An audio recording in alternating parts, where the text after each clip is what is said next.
Hi everyone, welcome back to The Learning Gardener. If you haven't been here before, my name is Pip. Welcome to the kitchen. Today we are cooking. We have so many tomatoes behind the camera. We have pumpkins, we have potatoes here that need to be dealt with. And I have been planning to do a batch cooking day because I prefer to do it ideally all in one day, but often over two. I prefer to do it all in one chunk just so the kitchen gets trashed once or twice, as the case may be, and then I have a ton of food in the freezer. We did a batch cooking day not that long ago and I haven't eaten through all of that food yet, but I am getting a little bit sick of zucchini soup and lamb shoulder, even though I really love the lamb shoulder. So we're going to be making a bunch of other stuff as well as trying to use the produce because I need some variety. Variety is the spice of life, and we're going to be doing a bunch of freezable snacks. Now we have to do the snacks. The snacks are non-negotiable. They have to happen because I have been eating so much chocolate lately, it's unreal. So we need to find something to substitute that out. And also I find like I've been trying to spend a lot of time in the garden because I've been trying to grow the channel. So thank you very much for being here and for all your support. But I've also been trying to make use of the days where it's not so hot here in Australia. Today is not one of those days. And so when it hasn't been as hot, I've been trying to spend as much time as possible outside doing stuff outside. So the whole house is trashed. But what that means is that I am not wanting to come inside and sit down and have a full meal. I just want to finish the job and get it done. And that's meaning I'm snacking on things to try and just push through. So we need to get some protein-rich snacks in the freezer that I can just pull out, and they usually are ready to go within 5 to 10 minutes. So yeah. But that's what we're doing. We're cooking a bunch of dinners and things like that that can be frozen. We're going to be cooking a bunch of snacks. We're hopefully going to be using a lot of produce from the garden. We're going to be trying some new stuff, and it probably realistically is going to happen over the course of 2 days. So here we go. Let's get straight into it. We are starting with an Australian recipe from a chef who I have a very tender spot for, mostly because the things that I have made of hers so far have been perfect. But also I really like her because there's an element of comedy to what she does. She involves her dog in everything, and if you've seen this channel before, I don't have a choice about whether I involve my dogs in everything, particularly Raffy. He wants to be part of absolutely everything. So she actually has her dog as her sous chef, which is like the cutest thing ever. So clearly I'm a crazy dog lady, but we are going to make this recipe by Nagi, and we are making the oven baked beef brisket with barbecue sauce. There is a slow cooker version. I have made the oven version and the slow cooker version before. The oven version was sensational, but the slow cooker one, I haven't finished eating what's in the freezer, and I probably won't. And I don't actually think that's about the recipe. I think that's about the cut of meat. The first cut of meat that I had was fairly fresh from the abattoir, from the farmer, and was grass-fed beef. This second one was just from the shops, and it said it was grass-fed beef, but it tasted totally different, and it was basically like half fat, like solid fat.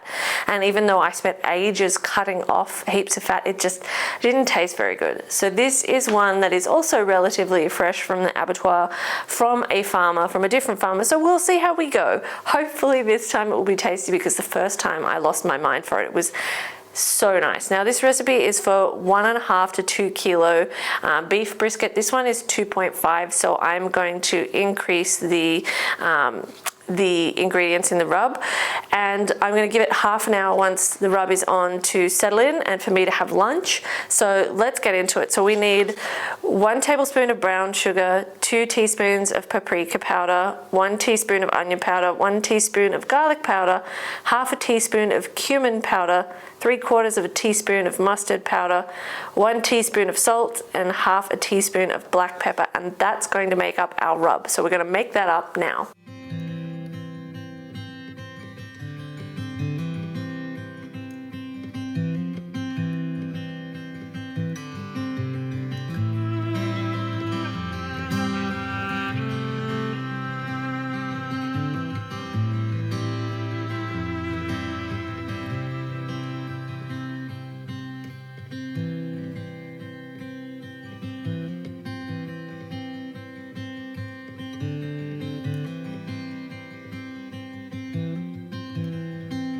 played it pretty fast and loose with the recipe, and I'm just going to mix it in. And I don't know if you guys have the same trouble. I always find my onion powder clumps together, even if it's a brand new packet. So I'm just going to mix this well and then get it rubbed in all over the beef brisket. And if it's not enough, I'll just mix up some more because I want some really good coverage with this flavor. The recipe doesn't say to oil the beef before I apply the rub, but I'm just going to put a little bit on just because this is quite a dry piece of meat. And we just want to make sure that the rub is going to stick on.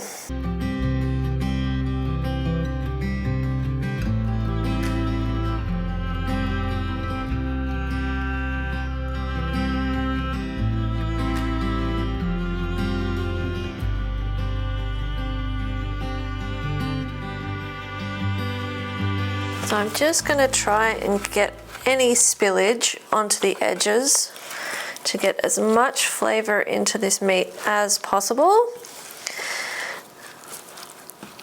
And it doesn't quite fit in the baking tray, but we'll let that sit in the fridge for 30 minutes while I have brekkie, and we'll just try and let that flavor get in there. If you're a gluten-free Aussie, then my advice to you is to get onto Paddy's the Baker. This is not an ad in any way, shape or form.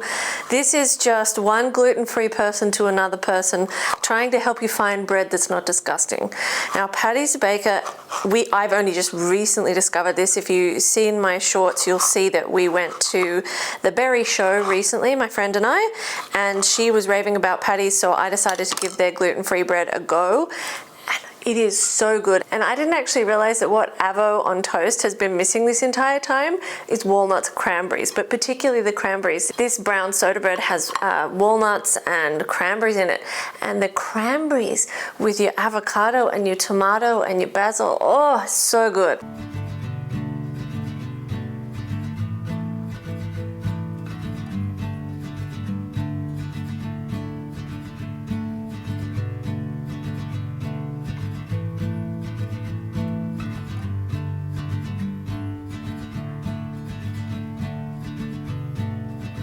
Okay, so this has been in the fridge for however long it took me to have lunch. Now we need to make the sauce and actually smell the oven. It smells fine. I actually tried to do a deep clean of the oven the other day, and I sprayed some of the oven cleaner stuff in there, just a tiny little bit, and oh my God, it smelled so bad that I immediately stopped, and I haven't actually been able to get the scent of that stuff out of there ever since. So last night I put in some orange peels and kind of forgot about them, and baked them. So thankfully that's gotten rid of the smell, because it just smelled so toxic. And I have tried the baking soda paste version of cleaning out your oven to try and get all the stains and things off it, but it hasn't worked either. So if you have any suggestions, I would appreciate that. But for now, we're going to get back to this sauce. So what I've done so far is half a cup of apple cider vinegar and 1.5 cups of ketchup or tomato sauce if you're Australian. And we're just going to make sure we get all of that out and into the bowl. And then we're going to be using a couple of new gadgets. We've got a new scales because the other ones broke. So we are going to add 110 grams of brown sugar. Whoops, that's a little bit much, but whatever, it'll be right. Then we need to add 2 cloves of minced garlic, and we've got homegrown garlic here. So I'm just going to pull out 2 cloves, and I'll, to be honest, probably do 3 because I really like garlic. In the end, I went with 4 cloves of garlic, and I'm trying this new machine that's supposed to mince and dice your garlic for you. I don't know if I'd call that minced, but gosh, that's going to make life so much easier than normal, because I hate cutting mince. I hate dicing mince. I hate it all. Oh, it does not hold up. Wow, it's come like undone. I wonder if I can push that back in. That's pretty poor. 2 cloves of garlic, and that's broken. See, I hate the minces, the normal minces, because it's so hard to get the garlic out and you lose so much of it, but this is like literally broken. Now if I can just get the camera to focus on it, you'll see that while, yes, it did chop the garlic up, it also bowed and is now broken. Well, that was impressive. Lucky we've got to go back to Sydney. get to have a trip to the store to say, hey guys, the blade doesn't even stay in. Well, that was deeply underwhelming, and I had so much hope for this gadget. Just goes to show the old ways are the good ways sometimes. It's not even that easy actually to get the garlic out. I guess you could probably nope, can't take the top off. Okay. So a really useful and easy to clean device that has lots of nooks and crannies for garlic to hide in. This is crazy. So I guess no matter what item you use to crush your garlic, you're always going to lose some. So we'll go back to Old Faithful. Okay, so then we need to add 2 teaspoons of black pepper, onion powder, and mustard powder. So let's get that in there.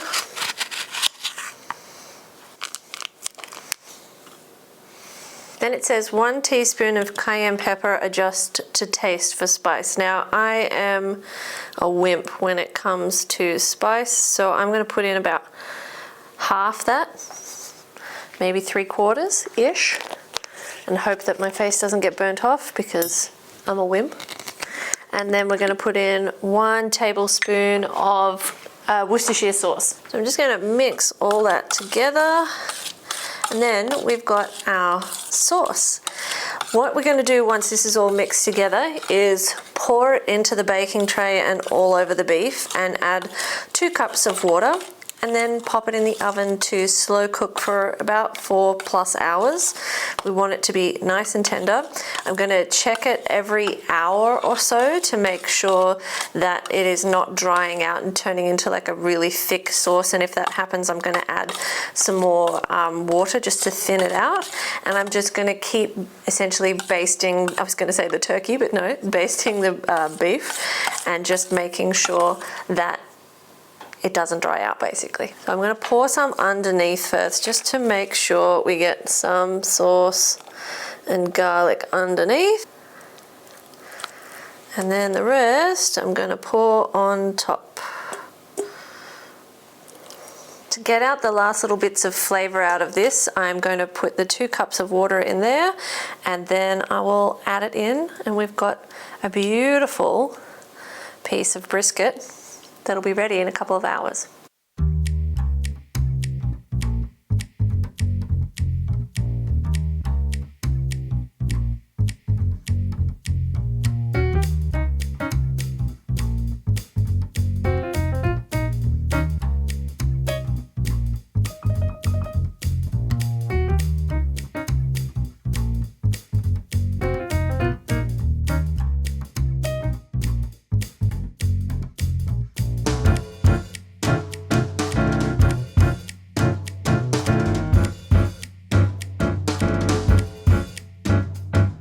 I was just wrapping the brisket and getting it ready for the oven, and I thought I could get away with tipping the tray slightly, forgetting how not deep it is, to wrap the foil around. And now we're going to have to take a brief cleaning break before we get into cooking everything else, and we're going to be starting with the protein balls, so the bliss balls that are going to be gluten-free and dairy-free, but I'm always a mess in a kitchen.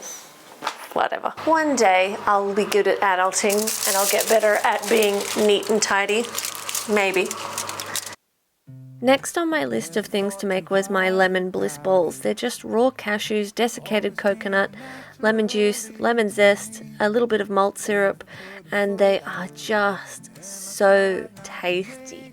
You just freeze them and you pull them out as you need them, and they're ready to go within a couple of minutes, and they store beautifully in the freezer, and they just have that fresh summer taste, which is a weird thing to say because citrus is technically not a summer fruit, but they are just really, really beautiful and really light and healthy.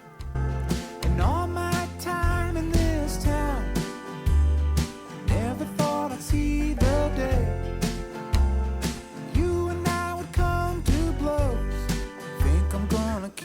that way. We don't have to think the same way to celebrate and dance until the dawn. It's always been a puzzle, I guess. So let's break a little bread and remember what I said. Come on.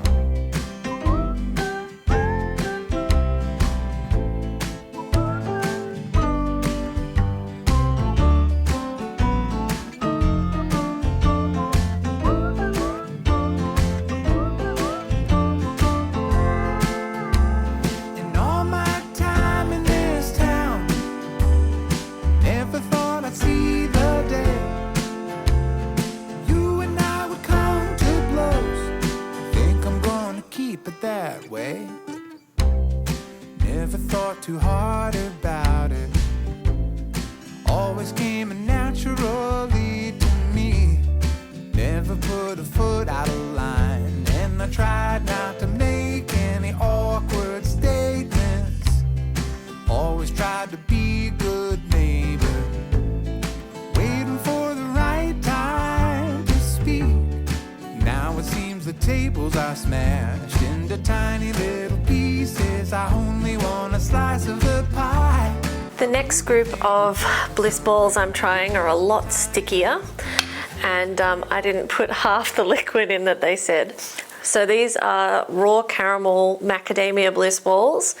So I made a double batch and it's got 12 dates pitted, 1 cup of macadamias, half a cup of coconut oil, which to me seemed like a lot of coconut oil. So I just put maybe like 4 tablespoons of nut butter for a double batch. So in this recipe it would be 2. So I used cashew butter, a quarter of a cup to half a cup of maple syrup, honey or rice malt, which again seemed like a lot. So I only put a half a cup total for 2 batches, and 2 tablespoons of tahini, 2 teaspoons of vanilla extract, 3/4 of a cup of desiccated coconut. I didn't have any more desiccated coconut that I didn't want to use for the rolling the balls in. And so I just used shredded coconut. So the actual mixture tastes really nice, but it's very thick. The blender had quite a hard time processing it. So I would actually blitz the nuts and stuff like that first next time, and then add all the sticky liquids that hold it together. So these are going to have chunks of macadamia, which is fine because I love macadamia. That is a huge bliss ball, but whatever. So, I mean, there's a couple of recipes that I want to try. As I said, they have oats in them, and oats aren't particularly gluten-free. So how I'm going to substitute for that, I've just cooked some quinoa, and I didn't have any quinoa flakes, so we're using cooked quinoa instead. I'm going to substitute with things like cooked quinoa, almond flour. I'm going to put some hemp heart seeds in so that it's bulking up the fiber. Fiber is really good for gut health, and obviously these bliss balls being full of nuts is also going to help in terms of protein. You can put protein powder in these. I have used a vanilla protein powder before, but because I'm trying to focus more on using ingredients where I know where they came from as much as possible, or single ingredients, protein powder I've left out. But also I feel like with just the sheer volume of nuts in some of these, it's got enough. These ones will be great because macadamias have a good amount of fat in them as well, and yeah, you need good fats in your diet for a happy, healthy brain. So I'm just going to continue this sticky mess and get these put away and into the freezer, just like I did with the lemon ones. And then we will keep going. Then I'm going to do the berry ones. I thought I would do this one before I start doing the berry ones in case my hands progressively become more and more purple as we use blackberries.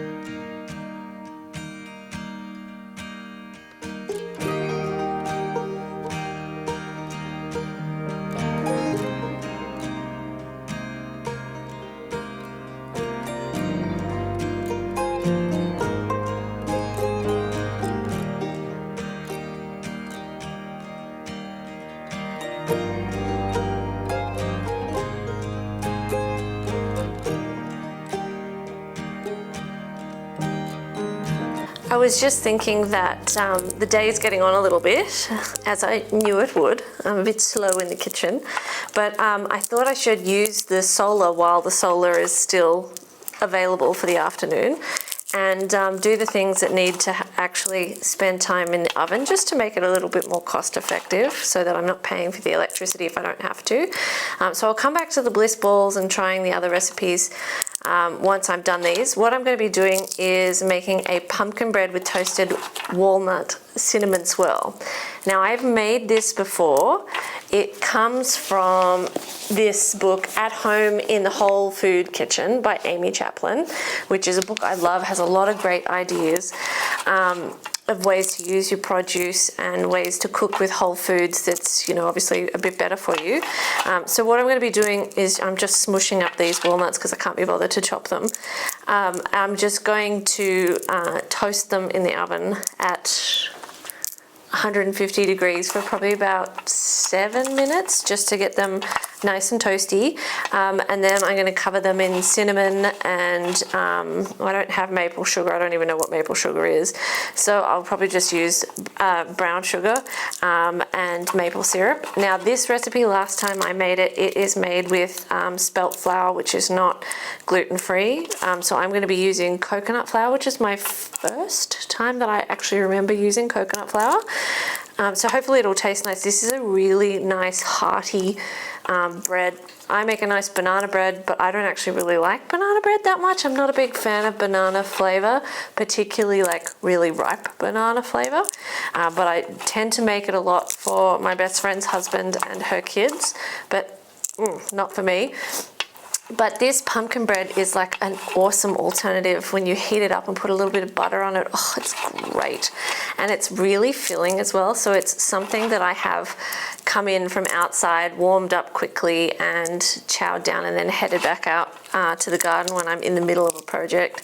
And it's really filling and really tasty. So I'm excited to have a gluten-free version. So I've got one whole pumpkin here that I have previously steamed and mashed up, so it's ready to go. And then I need 2 cups of spelt flour, which I'm going to be substituting coconut flour.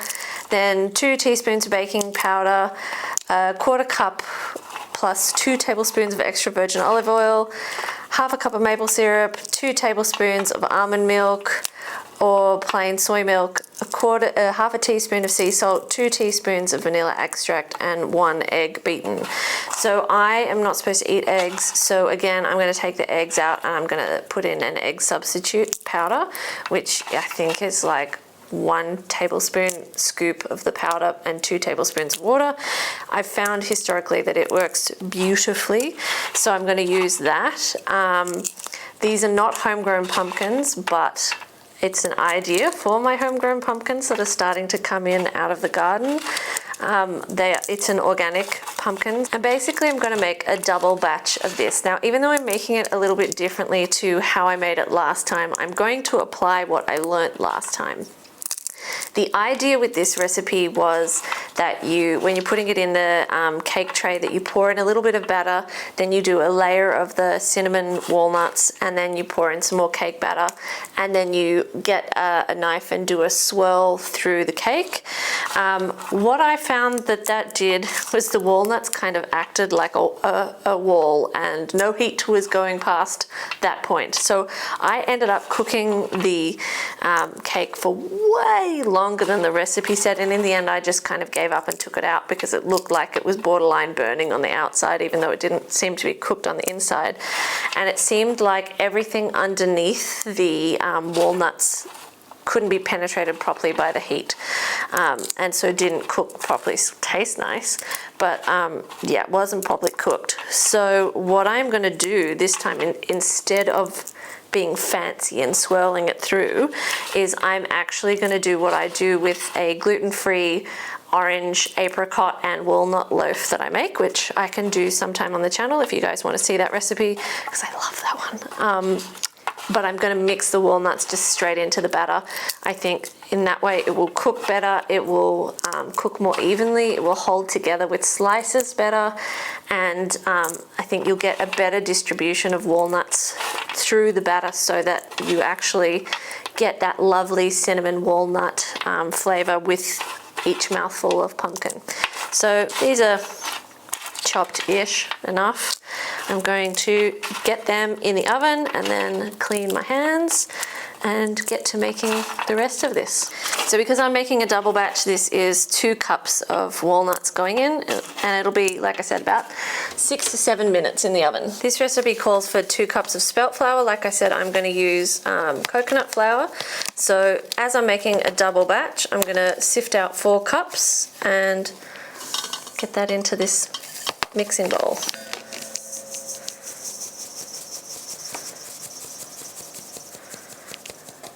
I could probably use just normal gluten-free plain flour for this, or you could probably use tapioca flour if you don't want to use coconut, but I just wanted to try something a little bit different, which is why I've gone with coconut. I feel like given how much coconut we've used today, probably the next time we're in the kitchen I'm going to be opposed to using coconut of any variety because I'm going to be so over the flavour.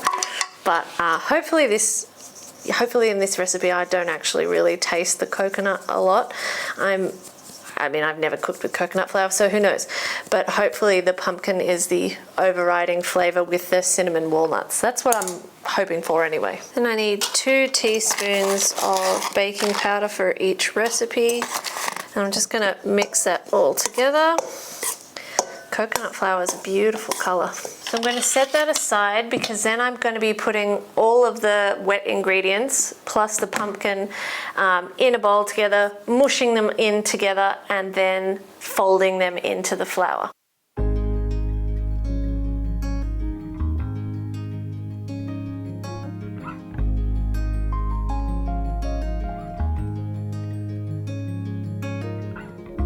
It's in the air, you feel that, it's bringing back images.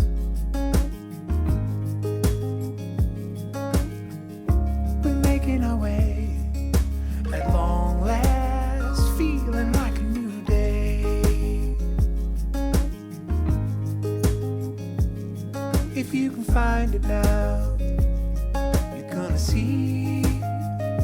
Ooh, and if you send it back, we're gonna get it. Alright. Oh, merciful radio energy. When I call, will you call back to me? Oh, merciful radio energy. Won't you hear my call?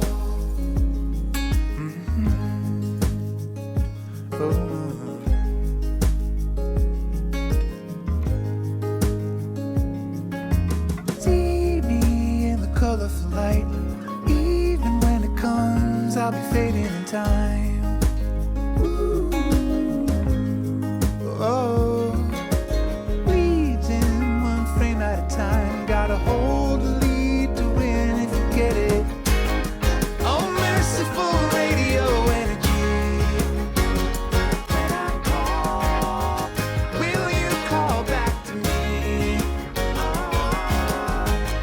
Oh, merciful radio energy. Now So things are going really well here. The mixture is infinitely less cake battery than normal. I don't know why. My only guess is that when last time I made this, I made it with freshly steamed pumpkins, which would have a lot more moisture in it. So I've added quite a bit of water and even a little bit of extra milk, and it's still very dry. So whatever, we're going to use it. We're just going to go with it. And there's 2 milk debacles. Number one, I didn't have any almond milk, which is usually what I would use. All I had was regular cow's milk from visitors, so I used that. And there was one that was in the fridge that was sour, and I may have put that in there too. So yeah, this is likely to be a total success, and yeah, I'm thinking positive thoughts because that at this point is all that's going to turn this into something nice.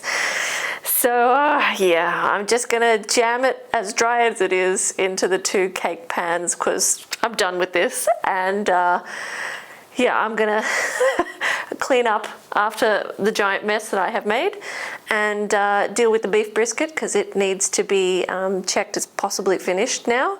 But this is a mess. What a mess.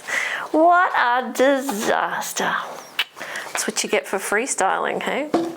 You would never freestyle. Oh no! I think I've gone to the dark side. I think I'm too tired for this now. Oh dear. I'm literally spooning my cake batter in. It's so depressing. I can't get over how much, like I put a lot of extra liquid in here, and I feel like to get it to the same consistency as last time, it's gonna be like needing 25 liters at least of water. What a joke. Oh well. I'll laugh so hard if this sour milk, dry as a bone mixture turns out to be the greatest thing that mankind has ever created. All you need is off milk, dry pumpkin, and coconut flour. See, and this is why people don't bother eating gluten-free, because it's too hard. Who reckons this is going to be a rubbery mess? I can even smell, I think, the sour milk. I look forward to the test taste with great anticipation. Maybe if I put enough butter on it, I won't be able to tell what's gone wrong here. What did you do today? I made a pumpkin Play-Doh cake. Looks exactly like Play-Doh. Okay, let's get these into the oven and just see what happens. What's the worst that could happen? I mean, I'd have to eat it. That could be the worst thing that happens. Seeing as I have already made a gigantic mess, I'm gonna get the brisket out before I clean up, because literally every time I brought this thing out, I have made a gigantic mess. So perhaps that is the theme of the day. This has now had 4 hours. So I'm gonna braise it again, and then it goes back in the oven for another 30 minutes. Then I take the sauce out. I've got a dog licking my toe. It's all happening here. Then I take the sauce out and I put that on the stove and just thicken that up. And hopefully by that point, this should be ready for dinner time because we're almost there. Add a little bit of water to thin that sauce out, so it doesn't burn onto the tray. At least this time I don't have to wrestle the foil back on and risk tipping it everywhere. So hopefully this time I shouldn't make a big mess, she says with great hope and trepidation. The brisket has had its extra 30 minutes and it is now tender to the fork. So I'm just going to carefully lift this up and hope that I don't splatter it everywhere. And then I'm gonna get all this sauce out and put it in a saucepan and just stir it until it thickens basically. Then I'm gonna put the brisket back in here, glaze the brisket one more time with what comes out of the saucepan and just caramelize it in the oven for about 15 minutes at about 200 degrees. The pumpkin biscuit cake is almost ready. Looks terrible, looks absolutely diabolical, so I'm definitely done for the day after this. And we've got a swarm of blackbirds in the garden digging everything up, so hopefully the dogs are out there chasing them away. But we're just gonna finish this and then I'll come back tomorrow and try again to make some non-poisonous, gluten-free, dairy-free, rubber-free snacks. I don't mind saying I rolled out of bed and I rolled up. Ooh, stretch my back and legs. Well, now what did the younger me become? I make some coffee and a plan and I decide on oats and eggs.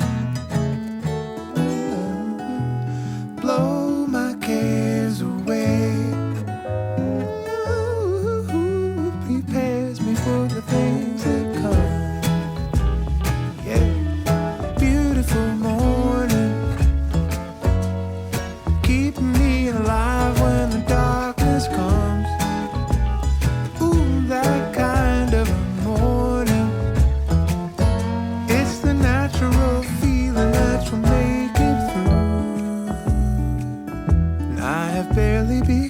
these hideous things have just come out of the oven, and you can see like how cooked the top has to be for the cake to be dry, even though it went in dry.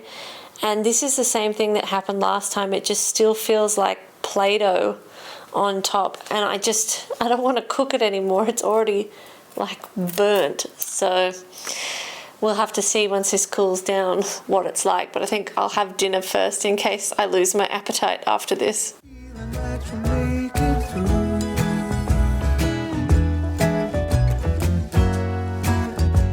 It's all I need to hold on, hold on. What I would later realize is what went wrong with the cake was that I actually put half the amount of pumpkin in there. So it tasted fine. I couldn't taste the sour milk, but I couldn't taste the pumpkin either.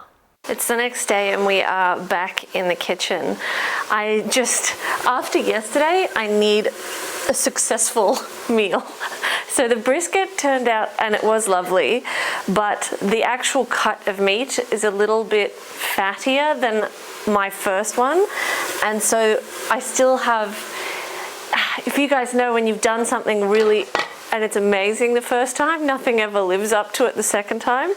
So it does look like the end piece of that meat is actually meatier and less fatty, and I hate meat fat, bleh, I can't do it. So that's why I've bought some beef tallow, and I'm going to try and start cooking with beef tallow a little bit more, because I know there's a lot of amino acids in animal fat, but I just can't eat it. It's a textural problem and I can't eat it. So to get something going that I know it's going to turn out this morning, I've defrosted a bunch of mince that I was meaning to cook but wasn't necessarily going to do it in this video.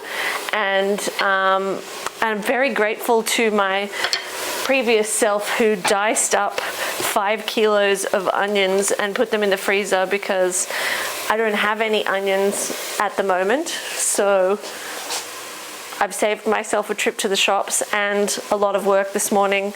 So what I've got in both of these pots is a little bit of garlic in this one, a lot of garlic in that one, and just diced onions.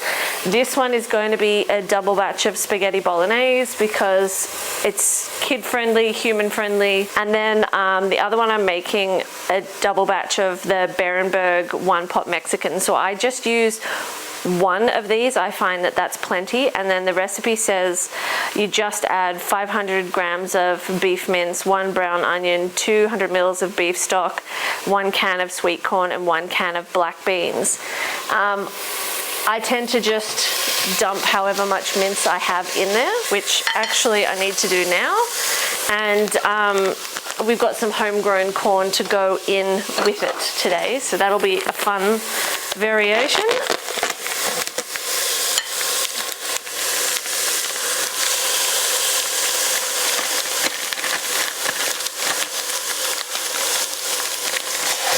With the spaghetti bolognese, I tend to like to caramelize the onions a little bit before I add the capsicums in here, and I had a whole bunch in the fridge. I still have a lot more in the fridge, so I just diced up a ton, and whatever I don't use I'm going to freeze. But I also want to make, so I've got about 4 kilos of mince defrosted, so we've got about 1 in the one-pot Mexican. We'll have about 2-ish in the spaghetti bolognese, and the other one I want to use to just make like a general mince mixture.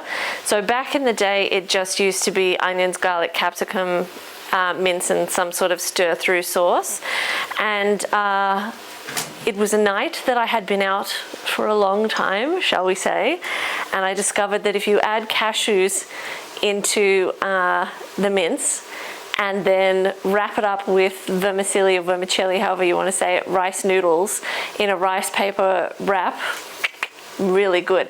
And I haven't had that in ages, probably because I haven't been out on the town in a long time. So I've been kind of thinking of that for the last day or two. So I'm thinking that if I can get these two going quickly, and while they're on the stove I can get back to the bliss balls, then maybe I can have my vermicelli mince cashew rice paper wrap for lunch. But still got a lot of work to do. I really want to get onto it. My dad is going to be here in a couple of hours. He's coming from Sydney and he's bringing the trailer, which means we can do a tip run with a full trailer of stuff that needs to go to the tip from the garden, which means I need to get back out there and deal with that. So I want to get all of this done before he gets here at lunchtime. So we've got a lot of work to do and probably a lot of mess to make. My bolognese mixture is based on my best friend's mum's recipe that she gave me. So if Kaz is watching, hey Kaz, it is 1 onion, a handful of garlic, a capsicum or 2 depending on what I have, and I cook all that first. Then I put in a kilo of mince, brown that off. I add a bunch of beef stock if I have some on standby, and I usually do in the pantry. And then I add tomato soup, diced tomatoes and tomato puree, and cook it down for 2 hours. The one pot Mexican, I just love it. It's basically just brown the mince with the onion, and I always put garlic in because I'm obsessed with garlic. And then you just add a can of black beans and a can of sweet corn, and then you in theory add the one pot Mexican mixture.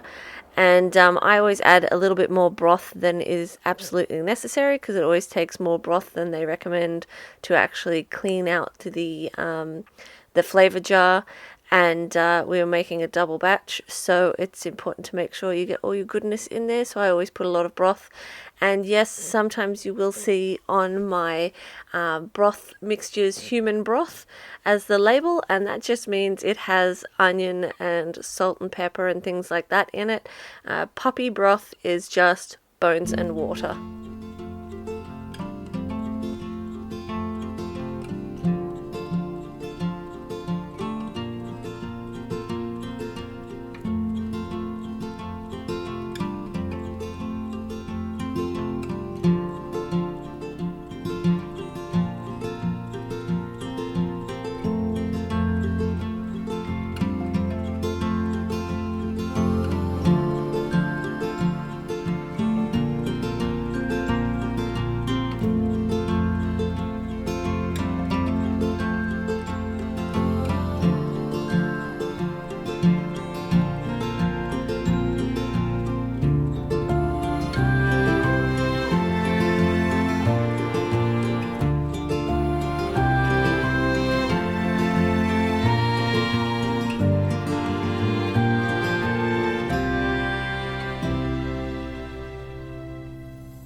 The one pot Mexican is done. I'm just waiting for it to cool down enough to transfer into some containers. So I'm moving on to the blueberry bliss balls, which will make a bit of noise as I pour them in. So sorry about that. We got one stray blueberry for you, Refi. So these are homegrown blueberries.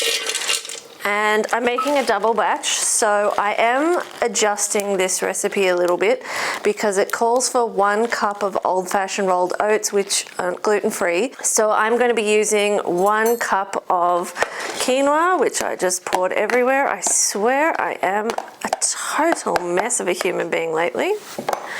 And I'm going to add some hemp seeds. So quinoa and hemp seeds, whoop, that's plenty, are very high in fiber, so that will be great to add.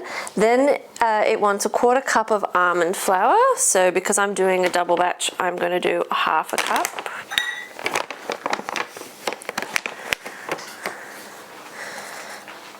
And then we've got already put 2 cups of frozen blueberries in there.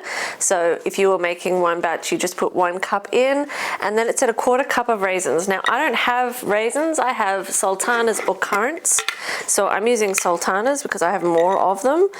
And so I'm just gonna put 1/2 cup-ish in because I'm making a double batch. The other thing I'm going to add that's not in this recipe is some cashew butter. I want some nice fats in there, a bit more protein, and a bit more stick to hold everything together. So I'm probably putting 4 tablespoons-ish in, and then I'll see how that goes, blitz that all together, and get to rolling. So in theory, bliss balls are very easy to put together, very high protein snack. I just had 2 of the lemon ones from yesterday because it's not quite lunchtime. I haven't had breakfast yet and I'm starting to get a bit snackish, but I want to get everything done sooner rather than later. So let's get this blitzed and we'll put these back in the freezer. I forgot to add the 1/2 cup of desiccated coconut. So again, I have more shredded coconut than I have desiccated, so I'm using shredded, and because I'm making a double batch, I'm going to put a whole cup in. Now I'm going to blitz it up. I couldn't actually get the mixture because it was so thick to add the blueberries, so I had to add a little bit of water, and then it was a little bit too thin, so I've just added some cashews, so a little bit of extra protein. So now all I'm going to do is take the ball, which is still quite a moist mixture for want of a better description, and I'm going to mix in quite a lot of desiccated coconut as I mix that in, just to kind of dry it out. So I'm going to dump it in the desiccated coconut before I roll it up, and then I'm going to roll it again, and hopefully that will be enough to make these quite tasty and hold together.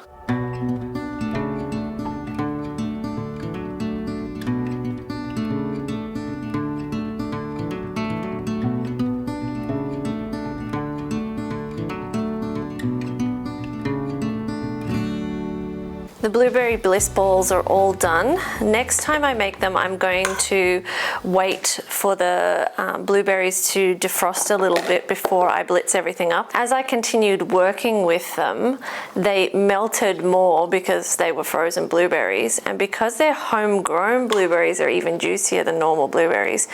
And I just think if you wait to blitz them till they've defrosted a bit, then you get a better idea of what the texture of your bliss ball is actually going to be, so you can adjust accordingly. But it definitely needed that extra hit of cashews to make it less quinoa-y. So now I'm just going to box up the one pot Mexican dish, and so usually I will use these with tacos, and then I have a canned tomato and peach salsa that I put on top, and it's just a divine combination. And the spaghetti bolognese has still got quite a while to reduce because I put so much beef broth in it, but it tastes better if I do. And I might actually dump some freeze-dried zucchini powder in there, because I often will do that to increase the veg content and to make the reduction process a lot faster. But this is done. I'm going to clean out this pot, get started on the last batch of mince to make lunch with, and then I'm done. I'm done.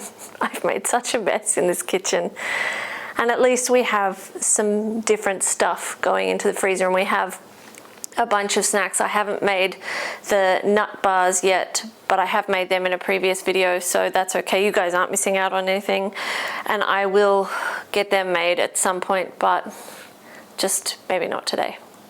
We need to clean the kitchen a bit first. It's completely trashed. I always let the bolognese mixture reduce for at least an hour.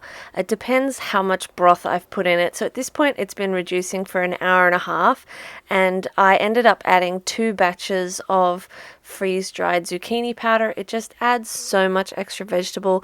You don't taste the zucchini because zucchini tends to take on the flavor of whatever it's being cooked with, but it does start to thicken the recipe up a lot faster and mean that you're not sitting at the stove forever.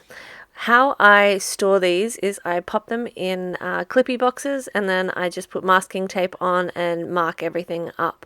By this time my dad had arrived and he was ready for lunch, so he also partook in the rice paper rolls. I find that rice paper rolls are very, very delicate and they tear really easily, and sometimes they even come out of the packet with tears. So I always do a double wrap. So I do my initial wrap with a little bit of the vermicelli and the mince, and then I let it dry a little bit on the plate, and then I wrap it up again, and I just find that stops it from disintegrating as you eat it. And yeah, so we had a nice lunch. It was nice to have this meal again for the first time in a long time. We then got the bolognese blitzed up before we headed off to the tip, and got that in the freezer as well. So I hope you guys have enjoyed hanging out with us and seeing some of the things I've put away in the freezer. Some using our produce, some just trying to get some meals put away for a rainy day when I don't feel like cooking.